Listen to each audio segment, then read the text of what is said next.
Vierge. Bonjour. Je me rends compte aujourd'hui que l'ancien président français, Jacques Chirac, avait bien déclaré que la démocratie est un luxe pour nous les Africains. Parce que je constate aujourd'hui qu'il y a les sans-caleçons qui cherchent à remplacer celui qui est venu avec la démocratie dans notre pays. Alors que beaucoup de gens refusaient, ils marchaient contre cette démocratie-là. Et vraiment, je suis vraiment très fier de la personne qui a retiré sa candidature seulement parce qu'il avait appris que mon candidat naturel devait se présenter. Et je voulais aussi vous dire ceci, mes chers compatriotes. J'ai été le premier Camerounais à lui demander un troisième septennat en 2016. Et je lui ai aussi demandé à la même occasion une médiation de grâce à la cathédrale Saint-Pierre-et-Paul. Même s'il est aveugle, ou Anastasie pour ouvrir ses yeux. Et je vous ai dit que Paul Biya, c'est le choix de Dieu pour le Cameroun. Paul Biya n'est pas un fourbe, comme avait dit l'ancien président. Alors, le problème de Bamenda est un problème j'ai bien créé, j'ai fait des fiches. Au moins 3600 fiches pour président Paul Biya. Et j'ai bien fait cette fiche-là.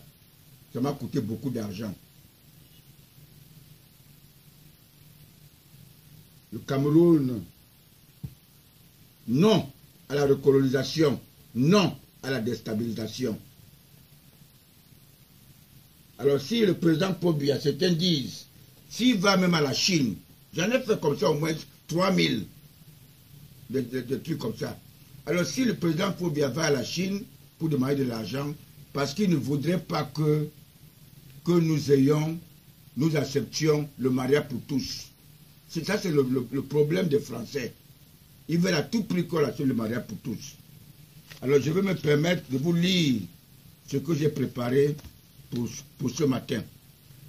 Le candidat Ndifo, pasteur, vient de traiter tous les prétendants chefs d'État pour avoir déclaré qu'il est le seul candidat parmi les 8 qui peut remplacer mon candidat naturel Paul Biya, sans effusion de sang. Vous conviendrez avec moi que la vérité commence à se faire sentir.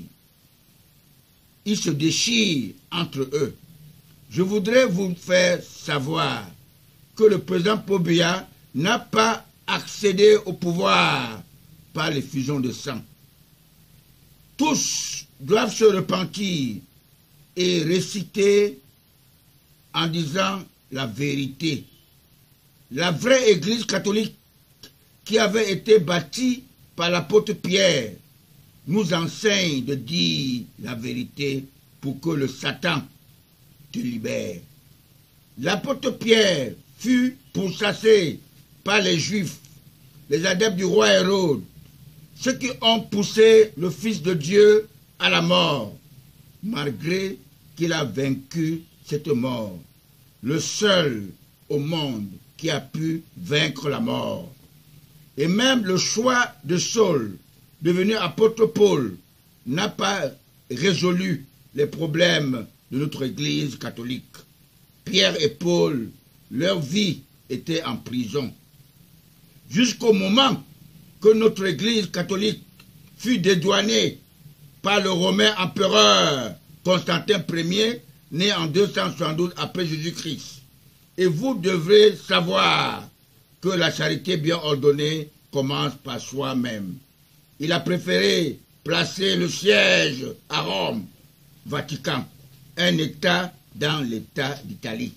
Cette Église catholique fut uniquement pour la solde des colonisateurs blancs, supervisés dans tout le monde entier, nous faire porter la croix de la mort de Jésus-Christ, alors que ce sont eux les vrais coupables.